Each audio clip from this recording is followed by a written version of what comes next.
The sun had barely risen, but already the dust clung to every surface in Red Bluff like a second skin. Dry winds whipped through the brittle skeletons of grass, carrying the scent of old wood, rust, and something else, something like silence stretched too thin. Red Bluff wasn't much anymore. A broken church bell, a saloon with empty barrels, and a main street that hadn't heard laughter in months. What kept it alive now was habit, grit, and just enough fear to keep folks from straying too far. On the far edge of town, nestled beside a wind-scraped mesa, stood a crooked cabin with smoke curling lazily from its chimney. Martha Callahan had lived there since her husband died last winter. She still moved with the discipline of someone who hadn't quite accepted she was alone. Every morning she fed the hens, chopped what firewood remained, and baked bread from flour grown stale with time. That morning she had just set a loaf to cool when she noticed the chickens clucking louder than usual. Her brows tightened. Coyotes, maybe, or worse. Rifle in hand, she stepped onto the porch and scanned the low horizon. Nothing, until her eyes fell to the old stone well a few dozen yards off.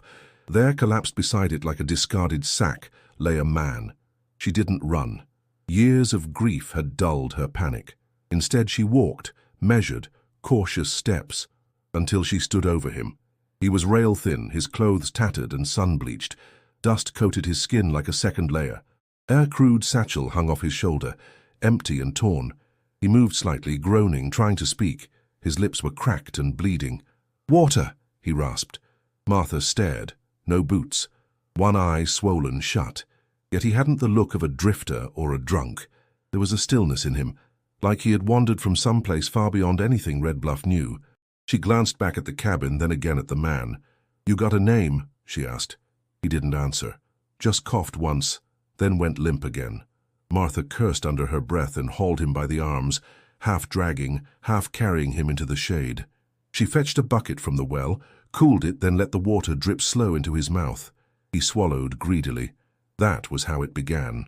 A stranger at death's door, a widow with bread still warm on her table. Some folks in Red Bluff might have left him there. Others might have buried him outright. But Martha Callahan took him in, and sometimes a single kindness echoes farther than anyone dares imagine. If stories like this grip your heart, make sure to subscribe and follow us for more unforgettable tales. When the stranger awoke, the cabin was dim, lit only by the soft glow of a lantern flickering on the table. The scent of warm bread lingered in the air, mixed with wood smoke and dust. He stirred beneath a rough wool blanket, groaning as his limbs protested. Martha sat nearby, sharpening a knife slowly, eyes fixed on him, not with fear but with measured curiosity. "You're lucky I didn't leave you for the coyotes," she said. "You nearly died out there." He didn't speak right away. His throat was still dry, voice sandpaper when he finally answered. "Didn't mean to cause trouble." "You didn't," Martha replied, sliding a cup of water toward him. "But you sure brought some with you." He drank, hands trembling. She noticed the strange tattoos on his wrists, faded symbols worn down by sun and time. His eyes were the color of storm clouds, with something distant hiding behind them.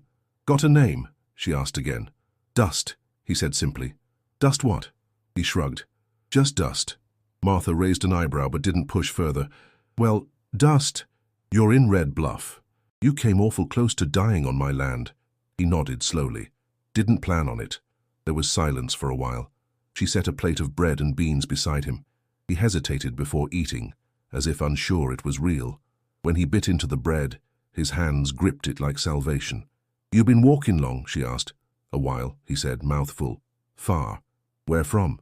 He didn't answer. His eyes shifted toward the window. She let the question die. That night the wind blew harder through the cracks in the cabin walls. Dust sat by the hearth, warming his hands.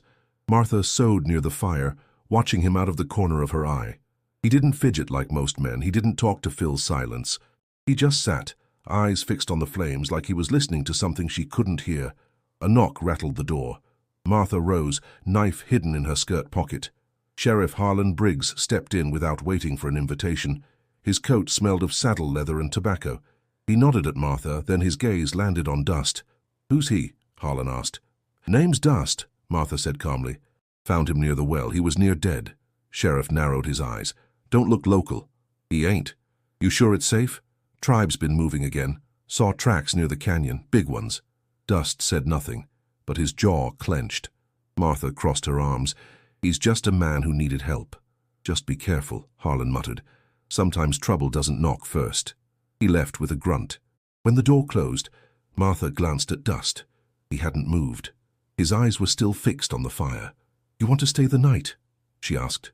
He nodded once, and so he did. That night, the silence felt thicker. Wind pressed against the cabin walls like a restless spirit, and the coyotes cried louder than usual. Martha couldn't sleep. She sat on the edge of her bed, candle burning low, ears tuned to the faint creak of floorboards and the soft breath of the man in the other room. Dust hadn't said more after the sheriff left. He'd eaten, nodded his thanks, and taken the blanket she offered without a word. Now he sat by the hearth again, unmoving, eyes unfocused. Can't sleep? Martha asked quietly, stepping back into the main room. Dust didn't look at her. Too many voices in the dark. She frowned. Voices? He glanced at her, the firelight casting strange shadows across his face. Not the kind you hear with ears. She hesitated. You talk like a preacher or a madman. Maybe both, he replied, with a dry smile that didn't reach his eyes. Martha poured herself a cup of water and sat across from him. You got family? No more. Where are you from, really? He didn't answer right away. Instead, he reached into his satchel and pulled out a piece of old, smoothed wood. With a small blade from his belt, he began to carve. You ever heard of the Echo? He asked without looking up. Martha shook her head. Echo? He nodded. Tribe from beyond the canyons. Few folk speak of them now. They live quiet, deep, like the earth itself. And you? I knew them once. He held up the wood. Carved into it was a small, circular symbol, simple, elegant. A drum. What's that mean? She asked. It's a call, he said. A promise. She studied the carving. The lines looked ancient, though freshly cut. There was something strange in it, something that tugged at her chest without explanation. Outside, the coyotes stopped howling. The quiet that followed was unnerving. In town, Zeke Granger watched Martha's cabin from a distance, eyes narrowed. His horse was tied loosely beside him, ears twitching at every sound. Zeke spit tobacco into the dust and muttered to himself. He's no drifter, he whispered, and she's a fool. He turned back toward the saloon, boots kicking up dust. Inside, men drank and grumbled, nursing their paranoia. Sheriff says tribes are stirring, someone muttered. Zeke leaned on the bar. Saw one tonight in her house, covered in filth, but he ain't sick. He's scouting. Mark my words. Voices rose, laced with fear. Back at the cabin, Dust set the carved drum symbol on the table. Martha stared at it. What kind of promise? She asked. He looked her in the eyes. The kind that makes the hills speak. She didn't understand then, but soon she would. The next morning arrived with a silence that felt wrong. Not peaceful, but suspended, like something was waiting just beyond the ridge. Martha stepped outside, mug in hand, eyes narrowing toward the horizon. The air was thick, too still. No birdsong, no rustle of wind through the mesquite. Then faintly it came, a deep, rhythmic thump. Slow, distant, almost mistaken for thunder. But the sky was clear. No clouds, no storm. Another beat followed, then another, like a drum calling across the canyons. Martha stood frozen. Dust emerged behind her, gaze already fixed in the direction of the sound. You hear it? She asked. He nodded once. They've begun. Who? He didn't answer. By noon, the drums were louder, still distant, but now unmistakable. A pattern pulsed through them, primal and solemn, as though the hills themselves were remembering something long buried. Word spread fast. Men in town dropped their tools and looked toward the mesas. Mothers clutched their children tighter. The saloon was unusually quiet. They're signaling each other, someone whispered. Sheriff Briggs rode to the center of town, gathering what men he could. His jaw was set, but his eyes betrayed unease. Zeke was already riling up a crowd. I warned you, he barked. That stranger's the spark. They're beating war drums and we're sitting ducks. They haven't attacked, Harlan said firmly. Yet, Zeke snarled. This is how they start, with sound, then fire, then blood. Some nodded, others hesitated. We post guards tonight, the sheriff declared. No one rides out, no one shoots unless I say so. Zeke spat in the dust. You'll get us all killed with your waiting. Meanwhile, Martha stood at her window, arms folded, watching the hills. Dust sat at the table, carving again. Another piece of wood, another symbol. His hands moved slowly, deliberately. "They're scared," she said. "They should be," Dust replied. She turned to him sharply. "Are you saying they mean harm?" "No," he said. "But fear makes fools out of men. And fools are dangerous." She walked over, leaned on the table. "What do those drums mean, Dust?" He paused, knife poised in midair. "They beat for return, for remembrance, for judgment." She swallowed hard. "They're beating for you, aren't they?" He looked up at her, eyes hollow with knowing. "Yes." A long silence passed between them. Outside, the drums grew louder, still distant but closer than before. "You bring this on purpose?" she asked. "No," he said softly. "But I didn't stop it either." She stared at him for a long time, then stepped back. "You can stay one more night," she said, voice cool. "After that, we'll see." Dust gave a faint nod. As the sun sank, the rhythm in the hills deepened, echoing through the canyons, calling something ancient to stir. That evening, with the drums still echoing like distant thunder, Dust sat outside the cabin, staring westward. Martha joined him after some time, arms wrapped around herself, the cooling air brushing against her skin like a warning. "You said they beat the drums for you," she began. "What does that mean?" Dust didn't answer at first. Then, in a voice low and heavy, he spoke.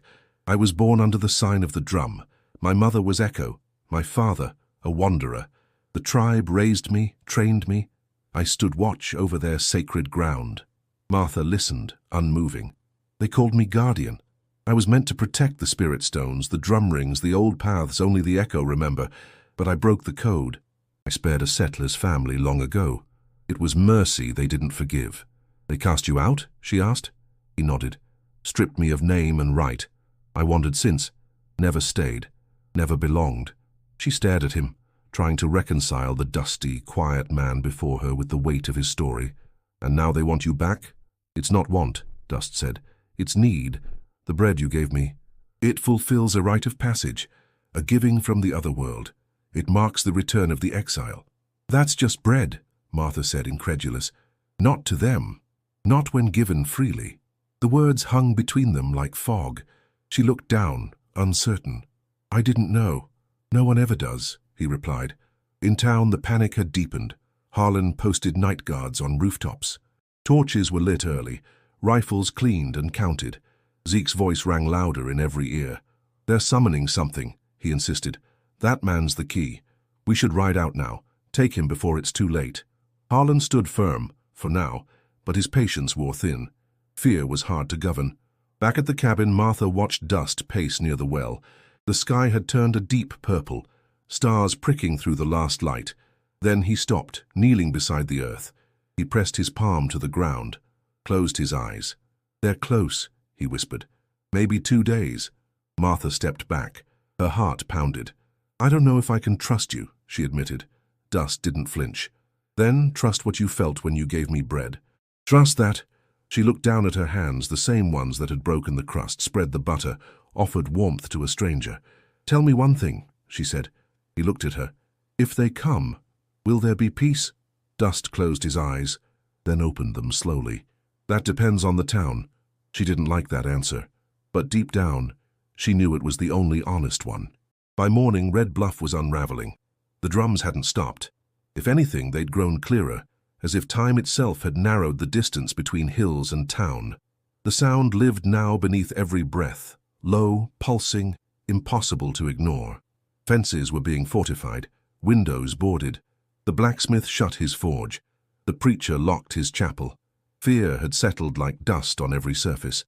"They'll come in the night," someone muttered near the saloon. "Savages don't wait for stars," another replied. "They come when they're ready." Zeke fed the fire. He went door to door, repeating the same line. "We strike first, or we don't get the chance." Some nodded. Others looked away, ashamed but scared. Sheriff Briggs held the line. "Barely." "We're not soldiers," he growled at the growing crowd. "We ain't going to war on whispers and shadows." Zeke squared his shoulders. "Then you best stay out of the way when we ride." The fracture was clear now. Those who feared the unknown, and those who wanted to control it. Meanwhile, Martha stood in her kitchen, arms crossed. Dust hadn't eaten. He'd sat outside all morning, head bowed, whispering words she didn't understand. "Why don't you speak to them?" she asked finally. "I will." "When?" When the rhythm's right, she frowned. People here are losing their minds. You wait much longer, they'll light torches. Dust looked up at her, calm. Then they burn themselves first. His stillness unnerved her. It wasn't detachment. It was knowledge. He'd seen what fear could do to men, and he was waiting for it to finish the first part of its work. I don't want blood, she said quietly. Then hold your place, he replied. Your ground. Like you did when you gave me bread. The memory stung. Simple, almost forgettable, but now heavy with consequence. In town, Harlan found himself cornered in his own office. Men shouted, fists slammed onto desks. We got families, one cried. We can't just wait for them to fall on us. Look around, Harlan barked. No attacks come, no fire, no arrow, just drums. They're warning drums. No, Harlan said, quieter now. They're messages, but we're too loud to hear 'em. The men left, angry and restless. By dusk, the drums sounded closer than ever. And something else, voices, songs, or maybe the wind itself had learned their rhythm. Martha lit a lantern, watched the horizon. Dust came to her side, eyes fixed on the darkening line of hills. You sure they're not here to destroy? She asked. I'm not sure of anything, he admitted, but I know they're not coming for the town. Not unless the town chooses to stand in their way. She looked at him, the glow of the lantern casting flickers across his worn face. Then tomorrow, she whispered, we'll find out what kind of town we really are. By dawn, Red Bluff wasn't quiet. It was holding its breath. The drums had stopped, but their absence was louder than any thunder. It was the kind of silence that came before something irreversible. Martha stood on her porch, rifle in hand, staring toward the hills. Dust stood beside her, shoulders square, gaze steady. Then they appeared. A line of riders crested the ridge to the west, their silhouettes outlined by morning light. They moved slow, deliberate, not as raiders, but as witnesses. At their center rode a tall figure wrapped in dark furs and beads, a feathered staff across his lap. Chief Talon. Martha had never seen him, but she knew who he was the moment his eyes met Dust's. Not a word was spoken. The Echo warriors remained mounted, weapons sheathed, faces solemn. They didn't approach with war in their posture, but with purpose. Dust stepped forward, slow and respectful. The chief dismounted, walking alone until they stood face to face. A long silence passed between them. Then Talon spoke. Drum Brother returns. Dust bowed his head. If I am still worthy. The chief placed a hand on Dust's chest. Only you can answer that. They turned then, side by side, facing the town now stirring with alarm. Harlan approached first, rifle slung but unreadable. Behind him a handful of nervous deputies. And then, of course, Zeke, jaw clenched, hand on the butt of his revolver. Talon raised a hand in peace. We do not come to strike, he said in a firm, deep voice. We come to gather. One of ours stands here. His time in exile is weighed by spirits. Dust stepped forward. I will go with them. Martha opened her mouth but said nothing. Her grip tightened on her rifle. Zeke stepped forward. That man's been sleeping in the house of a settler, talking to your enemies. You sure he still walks your path? Talon looked at him with an expression so calm it cut deeper than anger. You speak of paths you've never walked. Zeke's fingers twitched. Martha stepped between them. You fire that gun, she said to Zeke, and you'll be the only reason this land sees blood today. Zeke looked to Harlan, expecting support, but the sheriff said nothing. Then, slowly, he lowered his hand from the rifle sling and nodded at Dust. You go in willingly? Harlan asked. Yes. Martha turned to Dust. You sure? I must finish what I started, he said softly. Only then will the drums sleep. And so, with no fanfare, Dust left the only shelter he'd known in years, walked into the line of Echo riders, and together they turned back toward the hills. But none of them, not the townsfolk, not Martha, not even Dust, knew what the coming night would bring. Only the earth and the drums buried beneath it held that truth. The fire circle lay hidden in a hollowed valley deep beyond the ridges, where the wind no longer howled and the sky seemed closer. That's where the Echo gathered, dozens of them, silent, unmoving, faces painted in earth tones and ancient patterns. Dust stood at the center, eyes closed, chest bare, the carved drum symbol pressed against his palm. Chief Talon circled him slowly, staff tapping the ground with each step. Around them the tribe's elders formed a wide ring, whispering chants too old for English. You return not as child, Talon said, voice rising, but as question. Will you answer what you became? Dust opened his eyes. I came not for pardon, only for peace. Talon raised a hand, and the drums began again, but not the distant echoes Red Bluff had heard. These were different, close, rhythmic, intimate, the heartbeat of something older than memory. Smoke from sacred herbs rose in columns, swirling in unnatural patterns, bending around Dust's body like judgment made visible. He did not move. They brought fire next, lit bowls of burning pitch set around the circle. The heat was unbearable. Still, he did not flinch. He looked into Talon's eyes and spoke the old tongue. Words Martha couldn't understand, though she crouched hidden behind rocks above the valley, watching every moment. She hadn't wanted to follow, but her legs had moved on their own. She needed to know what he really was. Dust dropped the drum carving into the flames. Sparks erupted. The smoke shifted. He closed his eyes again, and then he sang. It wasn't a song of war or pain. It was a song of mourning, of past wrongs and old names forgotten. His voice cracked, but he did not stop. When he finished, silence fell again. Talon lowered his head, then turned to the circle.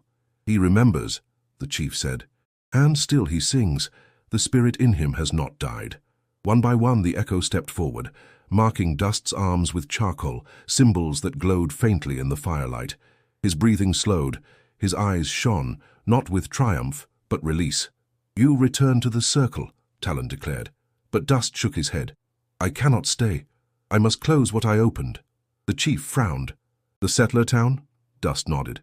"They fear what they don't understand. If we walk away, fear festers. If we stay, it spreads." Talon sighed. "Then walk between."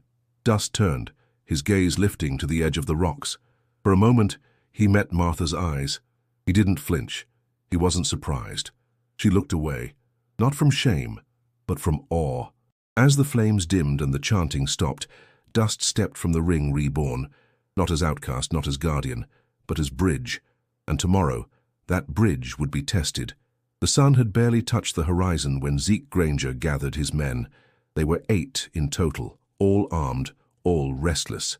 They moved fast, cutting across dry creek beds and through chaparral, toward the valley where the fire circle had burned the night before. He wasn't going to wait for the echo to make the first move. In his mind, they already had. "This is the only chance," he told them.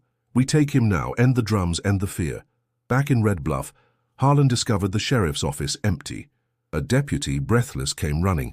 "They've gone," he panted. "Zeke and the others took rifles, headed west." Martha heard it too. She didn't hesitate. She saddled her horse and rode, heart hammering, not to stop them, but to stand before something broke. In the valley, the Echo warriors stood gathered, no weapons drawn. Dust stood among them, speaking with Talon when the first shot rang out. It missed, burying itself in the dirt near Dust's feet. Chaos followed. The Echo didn't flee, they moved like water, spreading out, defensive but controlled. Zeke charged down the slope, rifle raised, eyes blazing. "Now!" he roared, "while they're scattered!" Dust raised his hands. "No one fire!" But another shot cracked the air, slicing past his ear. Smoke bombs burst, Echo warriors had prepared. Thick, acrid clouds engulfed the lower slopes, and drumming erupted from the surrounding cliffs. Not the steady rhythm of peace, but a complex pattern, one meant to disorient, to divide. Zeke's men panicked. Some turned back, others fired wildly into the smoke. Dust moved fast, tackling one before he could hit a young Echo girl. Another warrior disarmed a second attacker with a swift blow to the wrist, but then Zeke spotted Martha. Riding down the ridge, he raised his rifle, aiming not at Dust, but at her. "You stay out of this," he shouted. Martha didn't stop. "I'm not letting you start a war with your fear," Zeke fired. The bullet never reached her. Harlan, arriving just behind, had taken the shot. One clean round that struck Zeke's shoulder, spinning him to the ground. The valley froze. Dust stepped forward, breathing hard. "No more blood," he said. "Not for me." Talon raised his staff. The drums stopped. Smoke cleared. Zeke groaned, clutching his shoulder. His men dropped their weapons, wide-eyed, ashamed. Harlan lowered his rifle, jaw tight. "Enough of this," he said. "We end it now." Dust walked to Martha. She was shaking but unhurt. "You could have been killed," he said. "So could you," she replied. He nodded. "But we weren't." They looked out over the valley, Echo and townsfolk scattered, still, uncertain. And in that silence the truth settled like ash. The war hadn't come, because one man hadn't let it. By the next morning, the valley held no scent of gunpowder, no echoes of violence, only the soft rustle of wind through grass and the distant calls of crows returning to calm. Red Bluff awoke to a strange new quiet, not from absence, but from survival. The echo packed their camp with reverence, no celebration, no ceremony, only purpose. Chief Talon approached Dust one final time, pressing his forehead gently against his. "You were bridge," he said. "Now be stone." Dust didn't reply. Words weren't needed. He turned to Martha, who stood nearby, arms folded, eyes fixed on him. "So, that's it?" she asked. "You just go?" He looked at her, the carved drum symbol now strung around his neck. "There's peace now. They'll remember it because of how it started, with a piece of bread. With a choice," he corrected. "Yours." She nodded slowly. "And what about you? Where do you go?" "I don't know yet," he said. "But for the first time, I can choose." He reached into his satchel and handed her a small bundle, wrapped in cloth warm to the touch. Inside was a second carving. Not a drum this time, but a flame within a circle. "For your hearth," he said. She took it without a word, fingers brushing his as she did. In town, Harlan walked through the streets with his badge still pinned, but his pride worn down to something softer. Zeke had been taken to Doc's house, arm in a sling, ego worse for wear. No one spoke of victory, only survival. And when Dust rode through the town that last time, few met his eyes, but no one stopped him either. Martha watched him go from her porch, that small wooden flame clutched in her hands. He didn't look back, but she knew. He would remember. The drums never sounded again, not in warning, not in rage. Only on quiet nights, when the wind was right, did something like rhythm hum through the mesas. And those who heard it didn't speak of it. They only felt it. Something had changed in Red Bluff, and though the well still dried and the fences still broke and the chickens still squawked, the town knew now that mercy echoed farther than bullets ever could. Martha hung the carving above her fireplace, and every time she looked at it, she remembered the man who came out of the dust, half dead and full of silence, a man whose name was once a whisper and became a legacy, and all because she'd shared her bread. If this story moved you, subscribe to our channel for more tales of fate and courage, and don't forget to click the next video. We've got another journey waiting for you.